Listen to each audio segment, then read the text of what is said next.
5 चरणों के चुनाव के मद्देनजर हर राजनीतिक दल ही नहीं, हर नेता भी पूरे तरीके से तैयार है और खासतौर से चेहरा एकमात्र नीतीश कुमार है। दूसरी तरफ का कोई चेहरा नहीं है, वो चेहरा नरेंद्र मोदी है, प्रधानमंत्री मोदी। आइए हम आपको एक स्थिति दिखलाने लिए चलते हैं जिसके जरिए समझ पाएंगे कि दरअसल बिहार में इस बार राजतिलक होने की स्थिति किस दिशा में बढ़ती है और जो विधानसभा सजेगी वो किस दिशा में सज सकती है। लेकिन उससे पहले 2010 के चुनाव में जो विधानसभा के भीतर की स्थिति थी वो क्या कहती है, और वो स्थिति इस रूप में बड़ी महत्वपूर्ण हो चली है क्योंकि पिछले बार बीजेपी जनता दल यूनाइटेड के साथ खड़ी थी, यानी नीतीश कुमार के साथ खड़ी थी।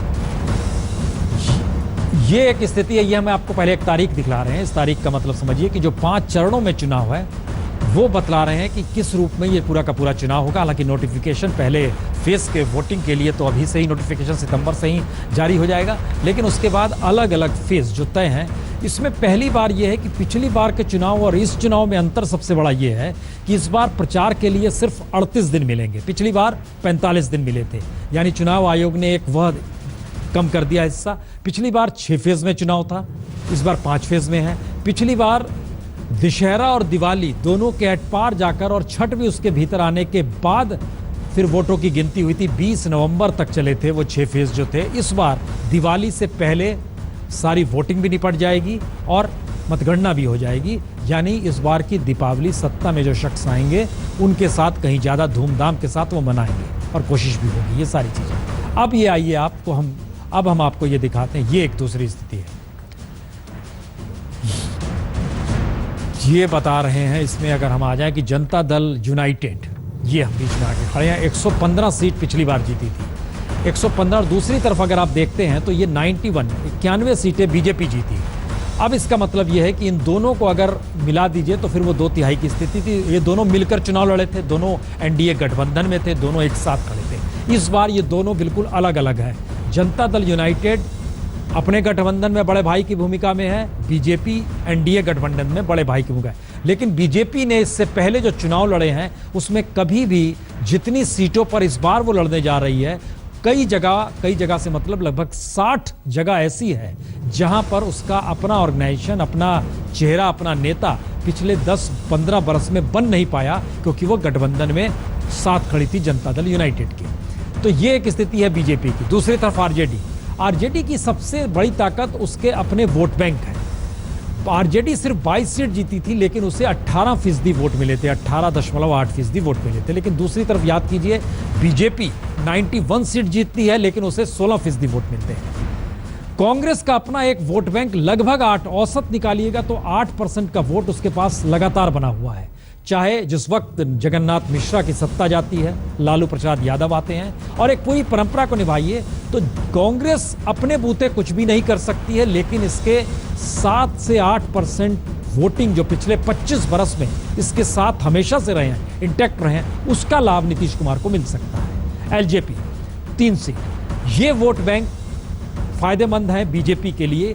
बीजेपी के वोट बैंक एलजेपी के लिए कितने फायदेमंद होंगे, इसमें जरा सा एक पेंच है क्योंकि एलजेपी कमोवेश जिन जगहों पर सीट मांग रही है उन जगहों पर उसका सामना लालू प्रसाद यादव और जनता दल यूनाइटेड से होना है, जबकि इससे पहले के चुनाव में वो कई मौके ऐसे आए जब वो लालू प्रसाद यादव या जनता दल यूनाइटेड के साथ खड़ी हुई नजर आई। ये आपस में एक गठबंधन था, बीजेपी के साथ पहले नहीं खड़े होते थे लेकिन अब ये बीजेपी के साथ खड़ी है। अन्य की स्थिति में कमोवेश हर कोई आ गया है, लेकिन इसमें एक बंटवारा इस बार नया है। सीपीआई, सीपीएम, अल्ट्रा लेफ्ट, या कहे वहां पर जो अल्ट्रा लेफ्ट जब सत्ता पर आ गया उसने जब अपनी पार्टी बनाई तो ये तीनों इस बार मिलकर एक साथ चुनाव लड़ने वाले हैं। इनके परसेंट ऑफ वोट में बढ़ोतरी हो सकती है।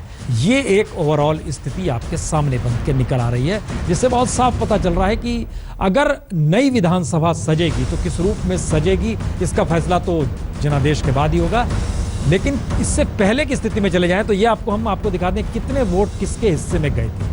ये बड़ा महत्वपूर्ण है क्योंकि जितने वोट की हिस्से में अगर आप देखिएगा तो नीतीश कुमार के पक्ष में वोट गए थे क्योंकि अपर कास्ट वोट उनके साथ आकर खड़ा हो गया। उस वक्त बीजेपी उनके साथ थी। लालू यादव चूंकि कमोवेश सारे सीटों पर उन्होंने अपने उम्मीदवारों को खड़ा किया था, जीत कम मिलती है लेकिन वोट का परसेंटेज उसके बाद उन्हीं का खड़ा होता है, 18%।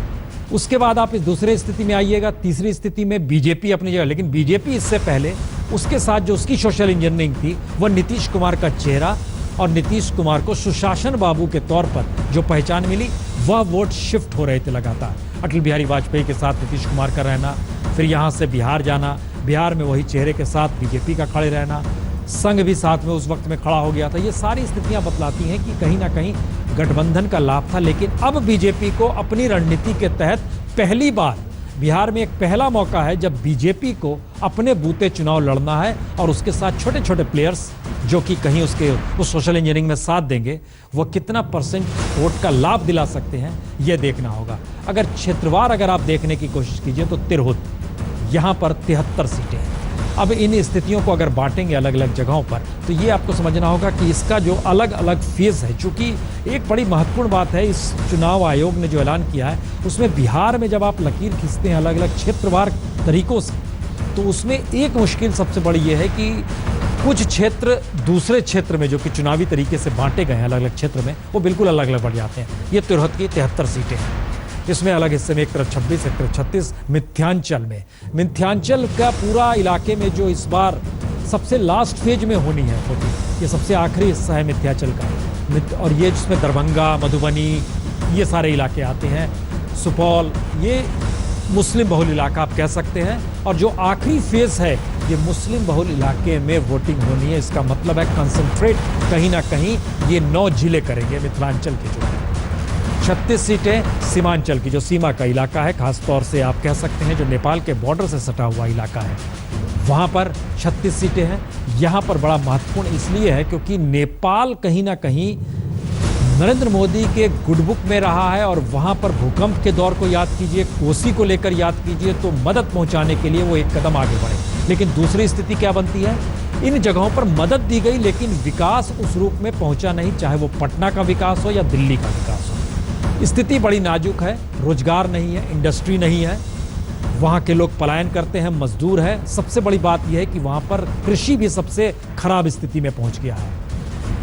अंग प्रदेश, ये भागलपुर का इलाका है, अंगराज कर्ण के तौर पे जो जाना जाता है। भागलपुर फर्स्ट फेज में इलेक्शन होने वाला है और भागलपुर इसलिए महत्वपूर्ण है क्योंकि भागलपुर वो आखिरी सभा जो प्राइम मिनिस्टर मोदी ने की जहां पर जबरदस्त भीड़ थी, ये इलाका भागलपुर का इलाका, वहां पर बुनकरों की बड़ी तादाद है, सबसे ज़्यादा बुनकर वहीं पर बिहार में रहते हैं। दूसरा ये झारखंड से सटा हुआ इलाका है, तो झारखंड से सटे हुए इलाके में वहां पर भी वो संथाल परगना का इलाका आता है, वहां पर बीजेपी की सरकार है और वहाँ का प्रभाव बहुत ज़्यादा, इन लोगों इधर से आवाजाही बहुत ज़्यादा बनी रहती है। तो 59 सीटों, यही वो जगह है जहाँ पे गिरिराज सिंह ने कहा था, जहाँ शहनवाज हुसैन चुनाव हारे थे और गिरिराज सिंह ने कहा था जो बात करता है मुस्लिमों को लेकर कहा था पाकिस्तान चले जाइए, जिसके बाद मुश्किल में आ गए थे शहनवाज और चुनाव भी हार गए। ये वो जगह है सीट। मगध का इलाका कई मायनों में बड़ा महत्वपूर्ण है। मगध के इलाके की सबसे खास बात यह है कि यहाँ से सबसे ज़्यादा पलायन पढ़ने लिखने वाले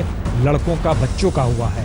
इस जगह पर जितने इंस्टीट्यूट थे, यूनिवर्सिटीज़, खासतौर से यूनिवर्सिटी का हम आपको जिक्र कर रहे हैं, सारे इंस्टीट्यूशंस ध्वस्त हुए हैं, चाहे वो शिक्षा संस्थान हो, चाहे वो हेल्थ सेक्टर हो। लेकिन दूसरी स्थिति यह भी है, कहा जा रहा है एम्स आएगा तो एम्स मगध के इलाके में ही आएगा। ये सारी चीज़ें बतलाती हैं कि इंफ्रास्ट्रक्चर इस इलाके को लेकर लोगों के जहन में इंफ्रास्ट्रक्चर को लेकर एक जागरूकता है लेकिन मिला नहीं है।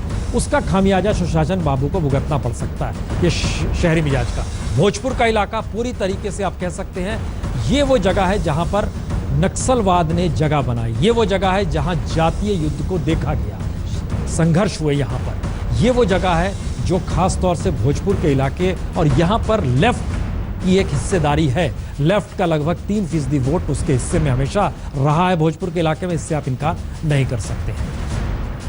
दक्षिण मध्य बिहार का ये रोहतास वाला इलाका है, खासतौर से इस इलाके को लेकर कहीं ना कहीं जो वोट जो है वो मिला जुला हिस्सा है। इसमें एक तादाद दलित की भी है, एक हिस्सा अपर कास्ट का भी है, यहाँ पर ऊंची जातियों का भी है। तो यहाँ पर आकर एक अपने अपने तरीके की सोशल इंजीनियरिंग मायने रखेगी। यहाँ पर 26 सीटें हैं, तो ये एक पूरा खांचा है बिहार का, जिसके जरिए समझा जा सकता है कि बिहार के हर प्रांत, हर हिस्से को लेकर वहाँ की जरूरत कभी पटना और दिल्ली देखेगी।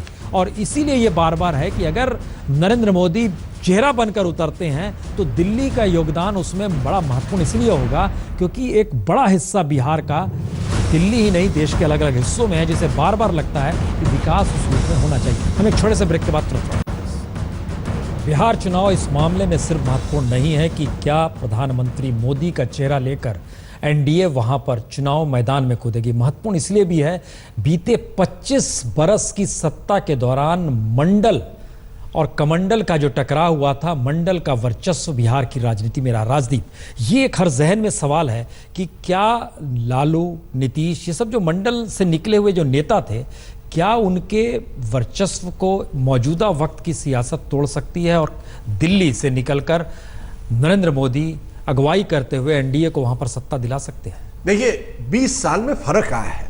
अगर आप 1995 के चुनाव की बात करते हैं तो तब आप कह सकते थे कि मंडल पूरी तरह से कमंडल पर भारी था। 2015 का जो चुनाव है उसमें आरएसएस भी कमंडल की पॉलिटिक्स कहां कर रही है।